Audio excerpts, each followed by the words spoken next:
Jamie லானிஸ்டரும் பிரெயினும் காட்டுக்குள்ள நடந்து போயிட்டு இருக்கும்போது ஒரு வயசான ஆளு குதிரையில வரத பாக்குறாங்க.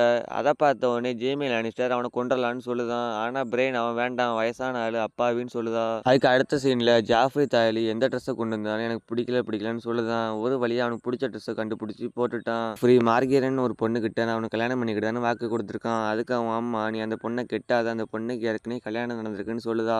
அதுக்கு ஜாஃப்ரி அவ ஒன்னும் விருப்பப்பட்டு கல்யாணம் பண்ணலையே, எல்லாரும் சொல்ல போய் தான் கல்யாணம் பண்ணா, ஒரு நல்ல பொண்ணா அப்படிதான் பண்ணுவாங்க சொல்லுதான். அதுக்கு அடுத்த சீன்ல சான்சாவோட பணிப்பெண் உங்களுக்கு ஏக லிட்டில் ஃபிங்கர் உதவி பண்ணுதாருன்னு கேட்கிறா. அதுக்கு சான்சா அவருக்கு எங்க அம்மாவை பிடிக்கும், அதனாலதான் உதவி பண்ணுதாருன்னு சொல்லுதா. அதுக்கு அந்த பணிப்பெண் எனக்கு ஒன்றும் அப்படி தெரியலையே அப்படின்னு சொல்லவும் சான்சா அவர் என்ன ஒன்றும் லவ் பண்ணல, அவர் என்ன வயசு மூத்தவர்னு சொல்லுதா. அதுக்கு அவ வயசானவங்க எல்லாம் அப்படிதான் பண்ணுவாங்க, அவங்களுக்கு அதான் பிடிக்கும்னு சொல்லுதா.